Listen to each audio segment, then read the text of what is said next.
আসিফ মাহমুদি তো মেইন অন্যতম যে ইশরাককে মেয়র ওত নিতে দিল না বা দিচ্ছে না।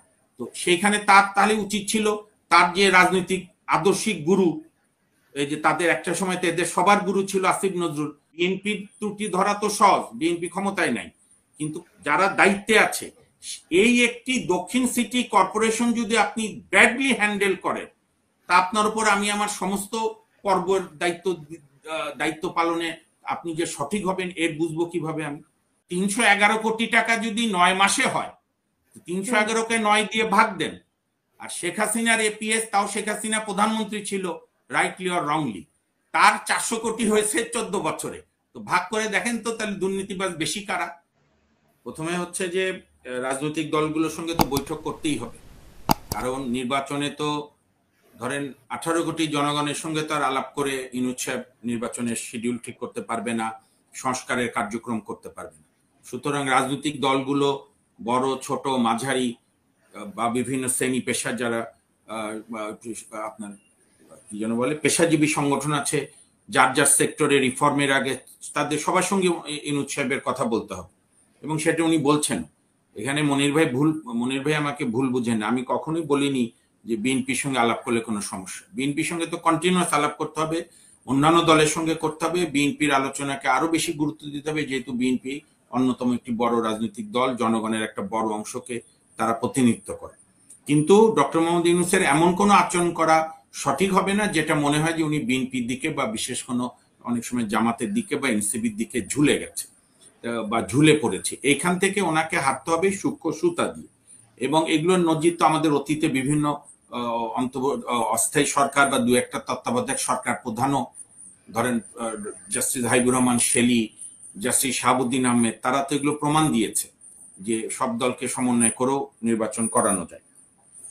এখন আপনি যেটা বলছেন যে মনির ভাই যদি একটু আলোচনা শোনেন ভালো লাগবে। মনির ভাই। জি মনির ভাই, আপনি তো আলোচনা শুনছেন না।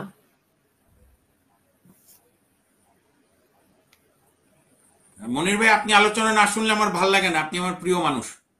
তো থ্যাংক ইউ। না, আমরা অনেক সময় ফোন করি, দরকার লাগে, সেটা ঠিকই আছে।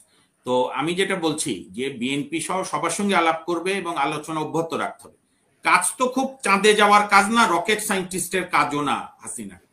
এখানে আপনার যেটা মনির ভাই, আমি এবং ডক্টর কাজী মনিরুজ্জামান, ব্যারিস্টার ওমর ফারুক, আমি ইভেন আপনিও দ্বিমত করবেন না যে ডক্টর ইউনূস যে পরিমাণে যোগ্য প্রধান উপদেষ্টা, তারপর থেকে একটি উপদেষ্টারও মানে মানে মিনিমাম কোনো যোগ্যতার পরিচয় তারা দিতে পারছে না।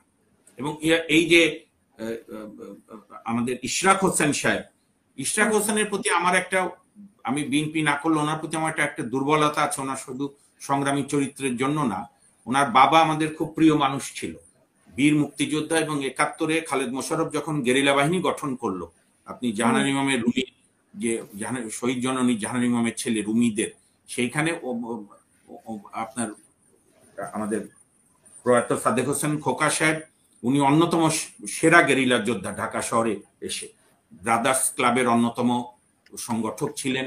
বিএনপি তো নেতার বাইরেও ওনার একটা সার্বজনীন চরিত্র ছিল।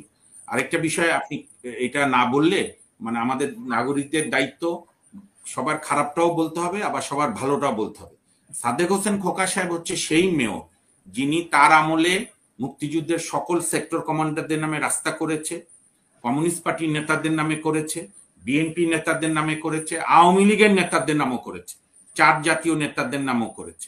অর্থাৎ উনি একটি রাজনীতিতে একটা সৌহার্দ্য, শান্তিপূর্ণ এবং মুক্তিযুদ্ধের প্রতি অকৃত্রিম আনুগত্যের উনি প্রমাণ রেখেছে, এবং যেটা বেগম খালেদা জিয়া নিশ্চয়ই অনুমোদন দিয়েছে দেখে উনি রেখেছেন। এই জন্য বিএনপি ও দল হিসাবে প্রশংসার যোগ্য।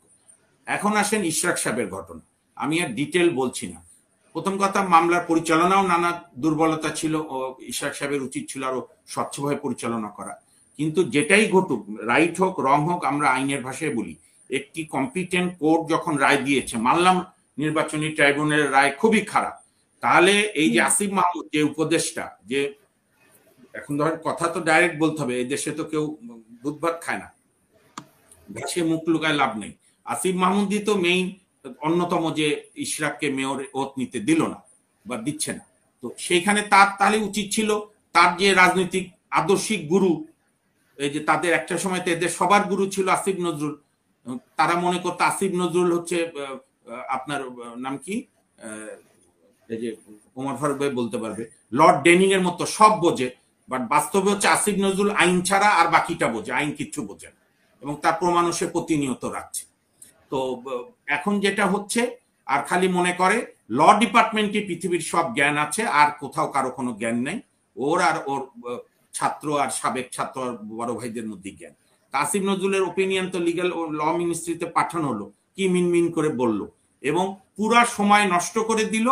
ইতিমধ্যে আপনার ওর নাম কি, এই টেনিওরও শেষ হয়ে গেল, আবার আইন অনুযায়ী গেজেটের 1 মাসও এক্সপায়ার করলো। এই একটা ঘটনা, আমি তো মনে করি ইউনূস সাহেবের এখন উচিত এইটার ইন্টারনাল তদন্ত করা। এই একটা ঘটনায় আমাদের আদালত ব্যবস্থা যে স্বেচ্ছায় দালাল কিভাবে হয়, এই মামলা করেছিল 2020 সালে আমাদের ইশরাক সাহেব। কোর্ট ঘুমালো কেন 4.5 বছর?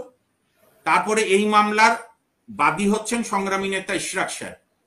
এখানে ওমর ফারুক ভাই আছে, কাজী মনিরুজ্জামান সাহেবও একজন অত্যন্ত পণ্ডিত মানুষ, রাজনৈতিক ব্যক্তিত্ব, উনিও আমাদের চেয়েও ভালোই বরং জানবে। Law is nothing but a strong common sense. মামলায় আমি হচ্ছি বাদী, আমার আরজির বক্তব্য সংশোধনের অধিকার আমার। যেমন এখানে আমি আপনার সামনে কোনো বক্তব্য রাখলে যদি ভুল মনে করি বা যোগ করা হবে, আমি কি মনির ভাইকে বলবো, মনির ভাই আপনি হয়ে আমার হয়ে বলে দেন, বা ওমর ফারুক ভাই বলে দেন। ইশরাক সাহেবের মামলায় আরজি সংশোধনের দরখাস্ত দিল বরিশালের কোন এক ভদ্রলোক, কেন? আচ্ছা, তারপরও যদি এই রায়ের কোনো ত্রুটি থাকে বা অ্যাপারেন্টলি ত্রুটি মনে হচ্ছে, তার বিরুদ্ধে নির্বাচন কমিশন স্টেপ নিতে পারত, বা স্থানীয় সরকার আসিফ মাহমুদ যে ওত নিতে দিল না, তার যুক্তি এই হয়েছে, তার হয়ে একজন লয়ারও রিট করলো, রিটে হারলো। আবার সেখানেও আমাদের ইশরাক সাহেবের লয়াররা বোধহয় রাইটলি কমিউনিকেট করেনি। হাইকোর্ট ডিভিশন ইশরাক সাহেব মেয়র কি মেয়র না, ওত নেবে কি নেবে না, এ ব্যাপারে কোনো মন্তব্যই করেনি। হাইকোর্ট ডিভিশন বলেছে যে ব্যক্তি মামলা করেছে রিট পিটিশন, তার সেই রিট করার অধিকার নাই। লয়ের ভাষায় বলে লুকাস স্ট্যান্ডাই নাই। যেহেতু ওই বাদী অ্যাডভোকেট রিট করেছেন যিনি, সে যেহেতু ওই মেয়র নির্বাচন দক্ষিণ সিটিতে কোনো পক্ষ না, তার আইনগত বাধা আছে, এটা হাইকোর্ট মনে করেছে। তার বিরুদ্ধে সে আপিল করেছে, আপিল কোর্টও বলেছে, আপিল বিভাগও যে হ্যাঁ তার করার অধিকার নেই। কিন্তু তার মানে এইটা ঠিক হয়নি যে ওই রায় বাতিল যোগ্য বা রায় সঠিক হয়েছে বা মেয়র সাহেবের ওত দিতে হবে। এটাও একটা ভুল ব্যাখ্যা ইশরাক সাহেবকে হয়তো কেউ দিচ্ছে। ইশরাক সাহেব রায়গুলো পড়লে উনিও শিক্ষিত মানুষ, বুঝতে পারবেন।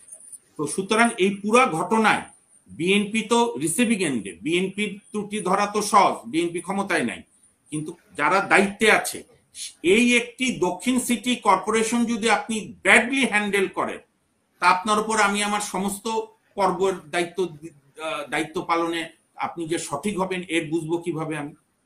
তারপরে যে মন্ত্রণালয়ের এই করলেন, তার এপিএস, শেখ হাসিনার এপিএস মনির ভাই, ওই ছেলেটার নাম কি, ওই যে হাসিনার আগে পানি টানি জাহাঙ্গীর, আপনার নোয়াখালী, জাহাঙ্গীর। হ্যাঁ মনির ভাই, এটা নোয়াখালীর ওমর নোয়াখালী জাহাঙ্গীর নোয়াখালী ছিলেন। হ্যাঁ, যে 500 কোটি টাকা আমার পিয়ন হেলিকপ্টার ছাড়া চলে না। আর এই যে আসিফ মাহমুদের উপদেশ এপিএস এরও তো কত বোধ 250 না কত কোটি টাকা অভিযোগ, 300 কোটি টাকা, 311 কোটি টাকা, 311। নাহিদ ইসলামের উপদেশটা মনে হয় 130 কোটি টাকা এরকম। না, 311 কোটি টাকা যদি 9 মাসে হয়, 311কে 9 দিয়ে ভাগ দেন। আর শেখ হাসিনার এপিএস, তাও শেখ হাসিনা প্রধানমন্ত্রী ছিল, রাইটলি অর রংলি, তার 400 কোটি হয়েছে 14 বছরে। তো ভাগ করে দেখেন তো, তাহলে দুর্নীতিবাজ বেশি কারা? কারণ বললে তো দর্শকরা বলবে যে মামুন ফ্যাসিবাদের দর্শক, বলুক। এই কারণে এগুলোকে তো, আমার কথা ভুল হতে পারে, আপনি তো সংশোধিত হবেন। আপনি কেন ইশরাককে ওত দিলেন না? ওত দিয়ে তো আপনি তার বিরুদ্ধে আপিল করতে পারতেন, আইনি লড়াই করতো। আপনি একটি নির্বাচিত মানুষকে আপনি ভোগালেন, তার সময় পার করে দিয়ে এখন আপনি এগুলো করছেন। মানে এই ব্যাডলি হ্যান্ডেল আমার বলতে ভালো লাগে না। কত আর সরকারের সমালোচনা করব?